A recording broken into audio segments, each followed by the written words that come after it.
Well, I hope you're all enjoying whatever sup is in your hand, and maybe you're having what we're having here, but whatever it is, this is a really nice opportunity to just touch base with some of the craft producers in Waterford, pairing with some really nice food. So let's kick back and relax, and I'd like to introduce you to Liam MacDonald. I've got his name wrong once or twice, but that is Liam MacDonald. There are many variations. Liam, you're very welcome. Thank you very much, Julie. Yes. Great to be here. Great. It's lovely to be meeting in this setting. We meet regularly, but it's usually on the shop floor, and we're counting bottles and various things like that. So it's good to get a chance to sit down with your fabulous products. Liam, tell us what's the background? So it's called Legacy. So I'm the third generation in the apple business. My grandfather would have planted an orchard in the Bride Valley in Tallow. Okay. And so my dad grew up as part of that, and I suppose my grandfather was quite enterprising, and he was selling fruit. He was a farmer, but he decided to sell fruit. He thought there might have been some business in it, and my dad just took a fascination to apples, really. And he was ever the academic, but throughout his life he was always picking apples and looking after the trees and so on and so on. But ever the academic, he studied horticulture then in Dublin, UCD, and then he got a scholarship then to Cornell University. Oh, fab. And he had achieved his master's in Dublin, and then he got his PhD in horticulture. Cornell. Wow, and this is in the 60s this is in or the 60s, 70s, 80s, maybe more. Yeah, well, no, in the 60s, yeah, exactly. Yeah, I'm no spring chicken either. So that was back in the 60s. Very few people would have it would have been PhD. quite the exception. My goodness, It was only kind of a master's would have been unusual. Never mind a PhD. Exactly. So he was general practitioners would have really in medicine. So he was out there. Then he went over to the States, which again was really unusual. So and then he was working for the government then, and of course he did his PhD whilst working for the government. So it all worked in, and he was the advisor for.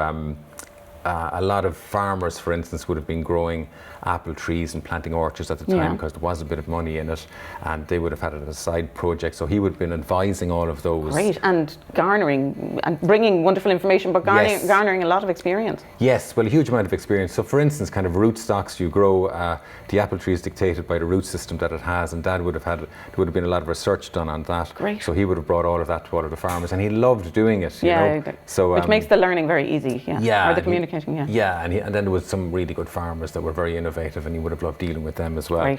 So that was Dad, and then Dad, of course, I suppose, like his own dad, was quite enterprising, and he always wanted to work for himself.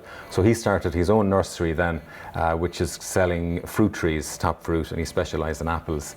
And then he knew that in the 70s, the gardens, domestic gardens were quite big, and they would have had a few apple trees. You can still see them around the country, you know, but houses were getting smaller in the 80s and the 90s. More suburban, and people were going less towards that. Yes, exactly. So he saw that, so he said the old apple tree is too big, so he developed a miniature apple tree, and he developed that himself, and he branded it. It was both a horticultural and a marketing project. It was fabulous. Yeah, and he did that. And then I was working in Cadbury's at the time, actually, in sales. So I came back and I said, look, Dad, you make it and I'll sell it.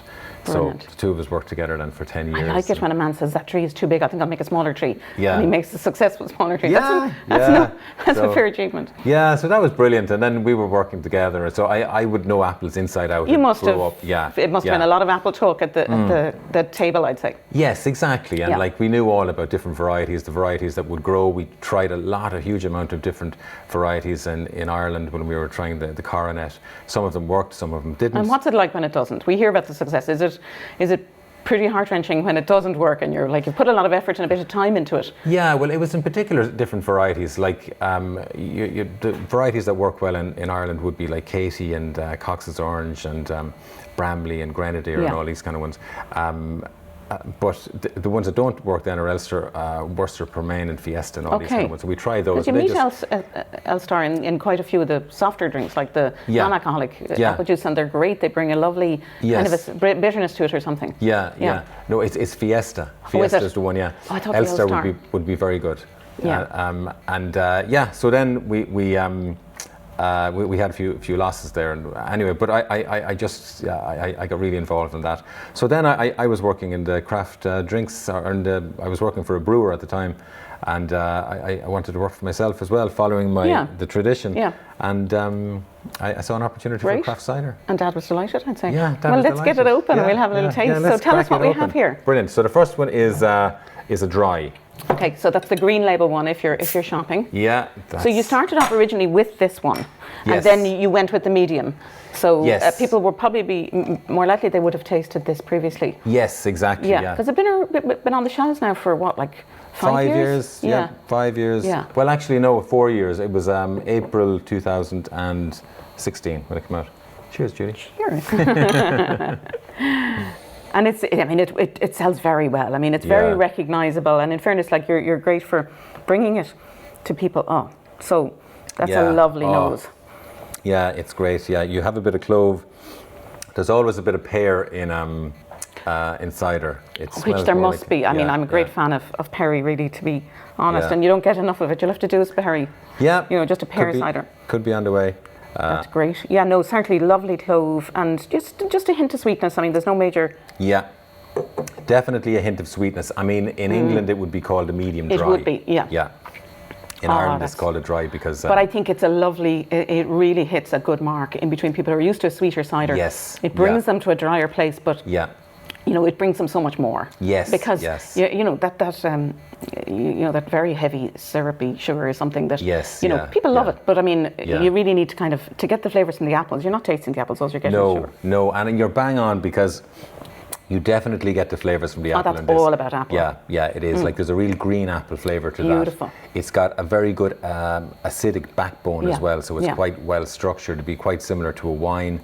And you've got good carbonation, which is the effervescence on your tongue, so it's good for cleansing as well. Absolutely. But this is one of my favourite, I must say. I think it's one of all our favourites. It's the first child, so you know. Well, we've tasted this before, actually, in a few settings, particularly in Arkeen, where you were always coming out for lovely tastings, and Hugh coming with you. And what we've done before, now we don't have the apple sauce, but we do have the black pudding. Because in my mind, black pudding, I'm a big black pudding fan, but certainly if you're drinking cider, I think, and people don't always think of it, it's just wonderful, even as a snack or starter. And I mean, even pudding in pastry or with an apple sauce in pastry, absolutely lovely. Yes. And this is actually a Cork. We're stepping slightly outside the boundary. Right, we're going into Cork for this But pudding. you got it from McGrath. But I got it from McGrath. McGrath and there's more. And McGrath is a fabulous craft butcher, which I know you're very familiar with it. You're on that side of the of the county. Yes. Multi-generational family. Absolutely. Seven generations. Seven generations. Fabulous. Traditional shop front, inside, everything is all their own. They're rearing all their own cattle. They're killing themselves, and that's really good because this is happening so rarely, and it has to be done a particular way, and that's only right, and they're doing it the right way. They buy in one or two products. And this is one, they buy in this black pudding. Yes, right. And so we shipped it down. Now it's available in other places, and it is available in Arkeen.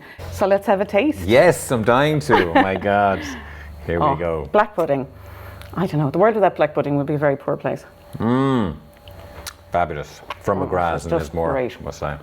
Got a mix You've of got cider. those beautiful nutmegs, all the barley, all the ingredients, and then there's no overriding sense of being big meat. It's about lots of things. It's black pudding, but it's about lots of things. And the spices, the nutmeg leading into the apple. The nutmeg just comes in at the end of it. Actually, you get the kind of the barley and the grain at the start.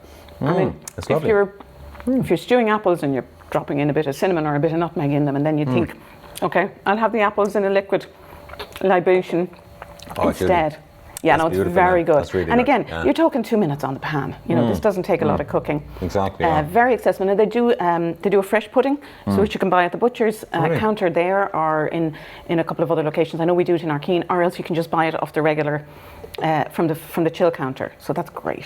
But this is so fruity. I mean, perfect, cider is just so food friendly. I mean, it works across the board. So I'm a big fan of wine, but I think if you're having a meal. And across, again, Asian food, even the heavier foods, it's well able for it. But also, the acidity in that now, the black pudding, cancels out the acidity in it. It just softens it nicely. Yeah. So there's a really good marriage between the two of them. It reminds me a little bit of, there's kind of Moroccan flavours in there or something. Maybe it's from the spices, but you definitely feel like you could be in a hotter country than we are. You're right. No, the spices come in, and they're not too much either. They're just nice and kind of. That's a great cider. It's a great cider, Liam. Well done. It's a great cider, Julie. We've all agreed it's a great cider. Tell us about your other great cider. Medium. Now, I must say, this has been a project that I've really enjoyed doing. Like the thing with cider, cider is like wine. So we produce it in exactly the same way as wine. You get your juice from your apples, which we're starting to press now. And then with that, you go through fermentation. There's different forms of fermentation. You can go wild yeast or cultured yeast and so on. Anyway, you get your fermentation, and then you go through maturation period. Yes. And we mature it for about kind of 6 months or 9 months. But anyway, when you get your cider, we have all of the apples separate. So we do a single fermentation. So you get your Katie apples, your Elstar, the bittersweet, which we Dabinet and Mitchell and so on. And all fermented separately, and then we blend them near the end. Yeah. And so it's a real, this one, I suppose this was the first child, and it kind of, we had the formula for that, and we haven't really deterred from it. Yes.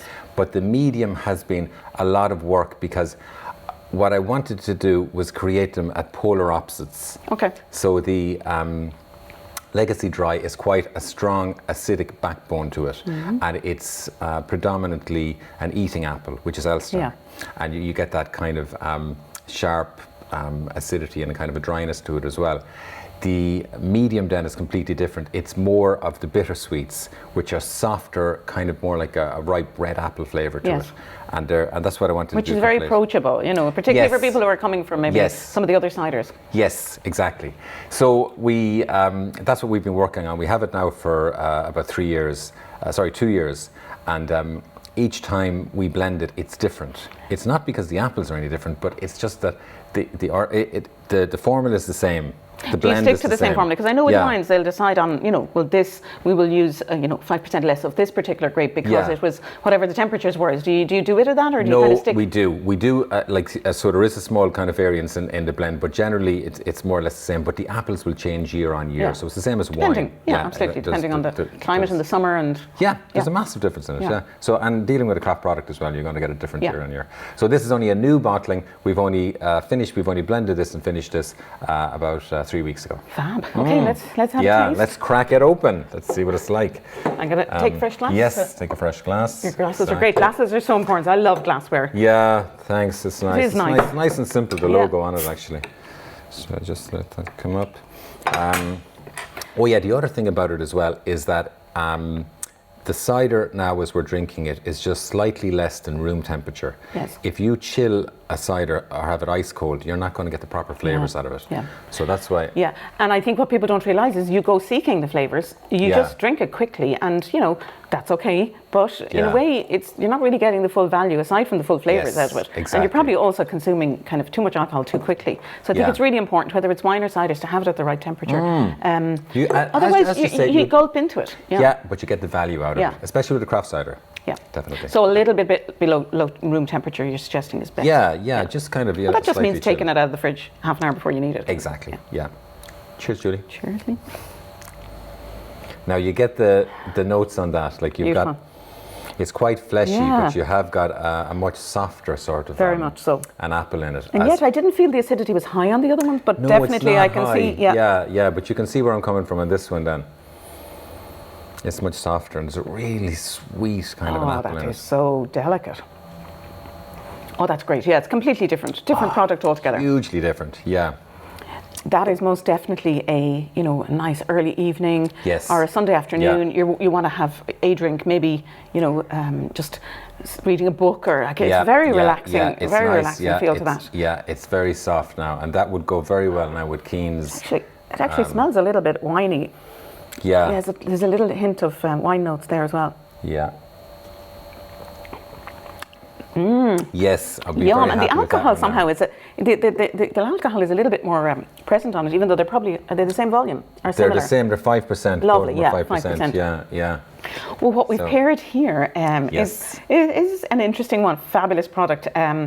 I know you know Keane. You've met Keane Keane. is We've all met great. Keane. Yeah, Keane's a real great food. character. He's got so many medals. God bless Keane's him, yeah. fabulous food Yeah. producer, and in fact, Keane seems to be pretty good at everything he puts his hand to. He won a Garden of the Year No way. a couple of years ago. You know Oh my that God. program, and he Yes, brought yeah. his garden to bloom. Right, That's okay, how I yeah. saw him first. Yeah, Right, so okay, a very okay. talented guy, and Oh, he's also nice. good at living out of hammocks. I see him doing a day's work, and then you see a hammock somewhere in the camera. So he's plenty of energy. This is Keane's. He Pesto, does a full yes. range of pestos, Yeah. and he sources these products all locally. Well, obviously those that he can. So Yeah. this is Rocket. I think from Ballybeg Greens. Certainly, it's locally grown. These Yes. products are as local as they can be. Obviously, the cheeses are coming in, but he's got a great palate. Yes. he really yeah, knows flavors. Yeah, he does. Yeah, yeah. And he's got great, actually, great food. Yeah. he's down in. He's now down in the. Vintage Parlour tea rooms actually Oh, at the moment okay, cooking. alright, okay, So if anyone's yeah, near yeah. there, that's a great place to pop into. So Right. this is his Rocket pesto and Yes. Rocket and garlic, of course. Yes, So simple yes. ingredients. You've Rocket cheese, like a Parmesan, and this garlic. Yeah, well, I'll have a look quite at the other nice ones. bit of This garlic, seeds. actually. It was- yeah. Really good. And Yes, again, yeah. coming in the evening, or you're having a few guests over, and you Yes. just want to chill, or you're watching a movie, and a little bit of lavash, and Yes. some of Keane's pesto is great. And I think, Brilliant. although it's quite savoury, the pesto, I think it just works beautifully with the sweetness on the cider. Yes, And okay. it's a dipping Yeah. kind of time. Brilliant. Let's So try let's it. have a Let's try. try it out. Can't wait. And the nuttiness in these spelt crackers as well with the garlic is just Yeah. great. So, as you probably Okay. noticed, I'm a big fan of nuts and stuff. Yeah. Oh, that's brilliant. Fabulous cake. Beautiful. Oh my God. And the pepper and the lovely pepperiness from the Rocket is going to go beautifully with the cider. Oh, now that is a really good match. Oh wow, Oh yeah. that's gorgeous. You have a little bit of spiciness, and I must say this kind of calms it down. a Yeah, bit. and it's palate cleansing because obviously there's oil in the pesto. So Very between good. the seeds, or between the lavash and this, gorgeous. Actually, very Moorish. there's a great blend in this, isn't there? Yeah, no, we're spoiled. He does a range of 5 or 6. I know there's a tomato-based one. There's a couple, and they're very available from Arkeen and various other good products, and from his own stall. Like he does a great market stall that pops up in various places. Oh yeah, that works really well now, I must say. On Lima, in fairness, I think those ciders would work with pretty much most good food, but particularly most good Irish and Waterford food. There you So, go. Yeah. Why go winner. any further? Liam, thanks so much for joining us. It was great. Brilliant, And every delighted. success, continued success, and good luck with the harvest. Thank you very I know you're much. hitting into it at the moment, so Great. Thank you very much. we'll see you Judy. soon.